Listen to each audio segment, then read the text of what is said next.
नमस्कार, जय श्री राधे, हर हर महादेव, शिव शंभो। आप सभी का स्वागत है, सादर अभिनंदन, सादर वंदन आप सभी दर्शकों को इतना प्यार दुलार देने के लिए, इस परिवार को, इस कुटुंब को बढ़ाने के लिए आ गए हैं हम आज के वीडियो में चर्चा करने के लिए कि वृष राशि के जातकों के लिए 30 अक्टूबर को होने वाला राहु केतु का महागोचर क्या प्रभाव देगा। 30 अक्टूबर को राहु मंगल की राशि यानी कि मेष से निकलकर गुरु की राशि मीन में गोचर कर जाएंगे और तुला से निकलकर केतु जो है वह कन्या राशि में गोचर कर जाएंगे।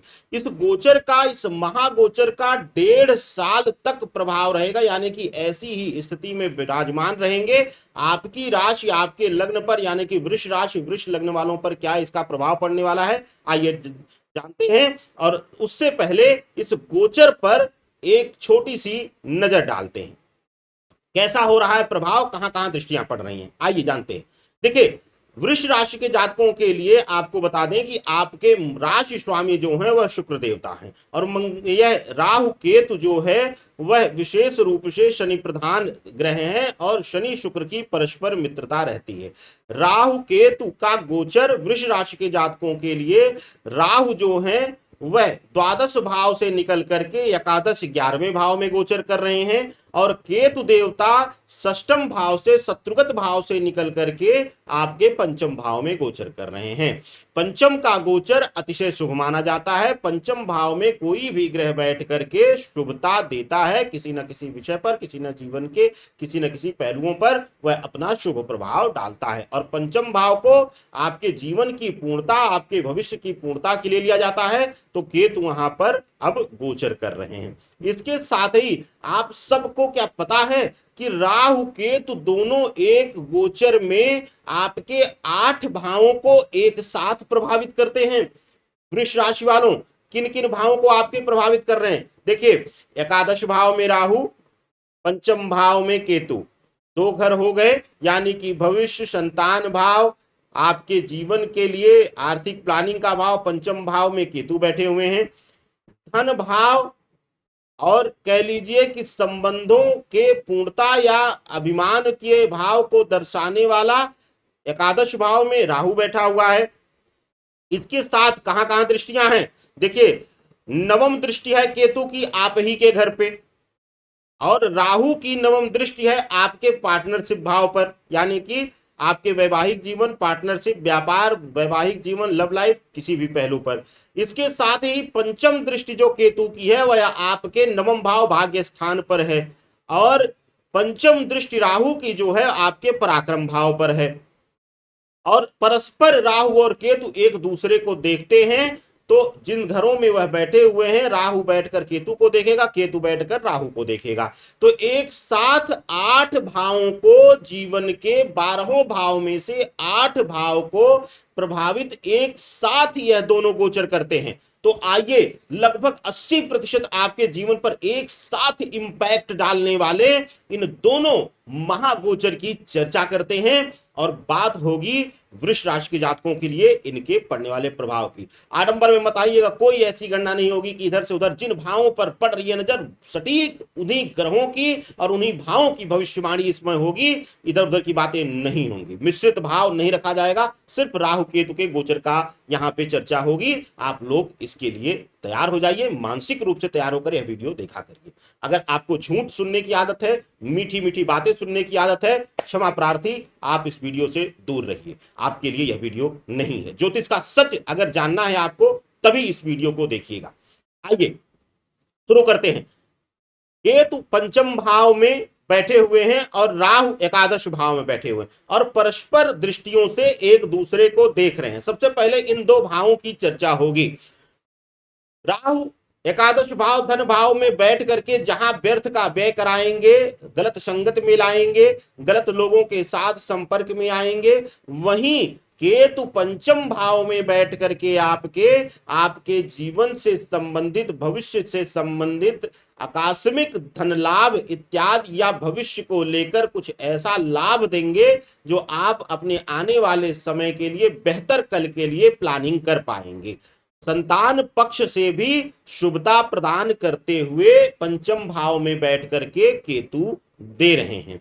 लेकिन संतान भाव से ही पीड़ा भाव भी मिल सकती है। क्यों? क्योंकि राहु की दृष्टियां पंचम भाव पर आपके पड़ रही है। सप्तम दृष्टि जो है वह आपके पंचम भाव पर पड़ रही है, यानी केतु पर पड़ रही है। तो संतान भ्रमित इत्यादि होकर के इस तरीके से पीड़ित हो सकता है। आपके लिए अच्छा है, संतान पक्ष के लिए पीड़ा भाव दिखा रहा है। इसी तरीके से अब चर्चा होगी विशेष करके राहु और केतु के नवम दृष्टि की। नवम दृष्टि केतु की जो पड़ रही है और आपके घर पर पड़ रही है, वृष राशि के घर पर पड़ रही है। और राहु की जो नवम दृष्टि है वह आपके सप्तम भाव पर पड़ रही है, यानी कि वैवाहिक जीवन, पार्टनरशिप इत्यादि के भाव पर पड़ रही है।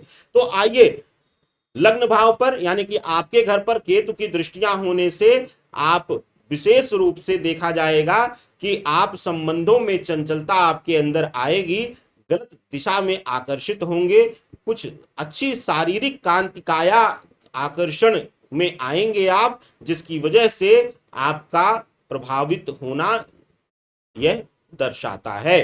अब राहु की नवम दृष्टि क्या कहती है? क्योंकि नवम दृष्टि सप्तम भाव पे पड़ रही है। केतु ने तो एक चीज बोल दिया आपके लग्न भाव पर देकर कि आपको चंचलता देंगे।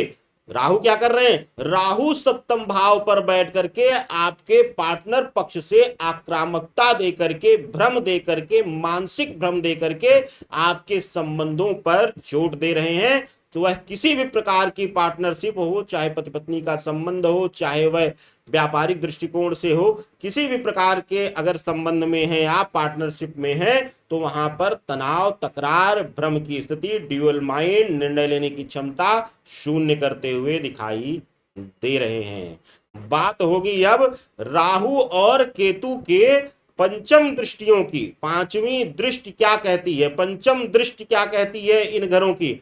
पंचम दृष्टि राहु की जो है वह आपके थर्ड हाउस पर पड़ रही है, द्वितीय भाव, तृतीय भाव पर पड़ रही है। तृतीय भाव पराक्रम का भाव है, तृतीय भाव प्रेम में पूर्णता का भाव है, तृतीय भाव वैवाहिक जीवन की पूर्णता का भाव है, तृतीय भाव आपके जीवन के पूर्णता का भाव है। आपका पराक्रम किस चीज से होगा? जिस भी चीज से पराक्रम जुड़ा हुआ है, समझिए कि उसका ताल्लुक वहां पर है। तृतीय भाव में बैठा हुआ ग्रह जरूर करेगा उसको प्रभावित। तो तृतीय भाव पर दृष्टि होने की वजह से राहु की, आप देखेंगे कि आपके संबंध भाव में, आपके लव रिलेशनशिप में आदि में भ्रम आएगा, संबंध में दूरियां आएंगी, मानसिक गैप आएगा, भाई बहनों के साथ संबंध में दिक्कतें आएंगी। इसके साथ ही आप देखेंगे कि राहु के पंचम भाव पर, तृतीय भाव पर दृष्टि होने से, पंचमी दृष्टि होने से आपके जीवन में हर कार्य, हर क्षेत्र में आप ड्यूअल माइंड होंगे, भ्रम की स्थितियां आएंगी और निर्णय लेने में भ्रमित करेंगे राहुदेव।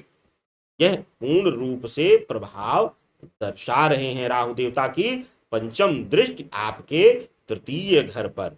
अब बात होगी केतु के पंचम दृष्टि की। केतु की पंचम दृष्टि कहां पड़ रही है वृष राशि वालों?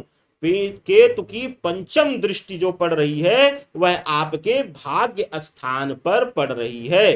भाग्य स्थान पर केतु की दृष्टि पड़ने से, शनि के घर पर दृष्टियां पड़ने से यह दर्शाता है, यह गोचर, कि आपको भाग्य का साथ मिल रहा है। कई जगहों पर गलत दिशा में लिया गया निर्णय, भ्रमित होकर लिया गया निर्णय भी भाग्य पलट देगा और आपको वहां भी शुभता मिल जाएगी। यानी कि गलत निर्णय भी इस गोचर काल में 18 महीने में वृष राशि वालों को शुभता प्रदान करते हुए दिखाई दे रहे हैं। वह किसी भी विषय पर आप निर्णय लेते हैं तो केतु अचानक से आपको उसमें लाभ देंगे, परिस्थितियां पलट देंगे, विपरीत परिस्थितियां करके आपको लाभान्वित करता हुआ दिखाई दे रहा है केतु का गोचर। तो राहु जहां कुछ जगहों पर आपको भ्रम इत्यादि की दृष्टिकोण से भ्रमित कर रहे हैं और परेशान कर रहे हैं, लेकिन केतु वहीं पर आपको कई विषयों पे शुभता प्रदान कर रहे हैं।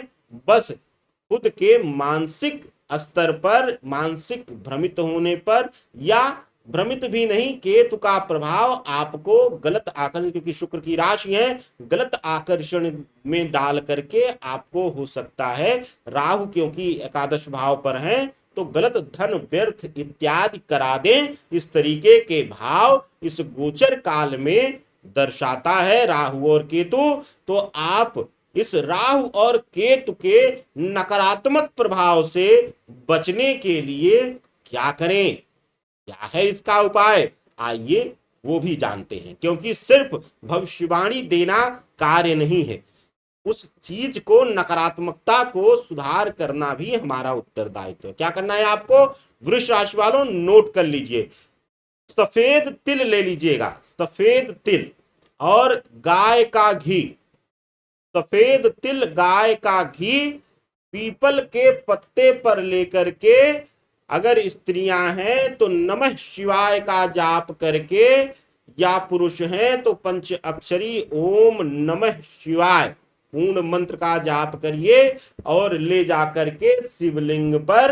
अर्पित कर दीजिए। यह प्रयोग लगातार करिएगा। मानसिक भ्रम की स्थिति, संबंधों में गलत आकर्षण, गलत लोगों के साथ संपर्क में आना, यह सभी प्रकार से दूर हो जाएगा और आपका जीवन इस 18 महीने आनंदमय गुजरेगा।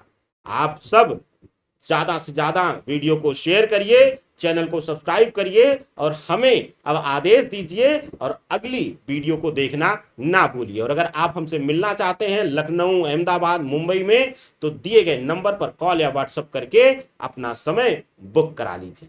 जय जय श्री राधे, हर हर महादेव, शिव शंभो।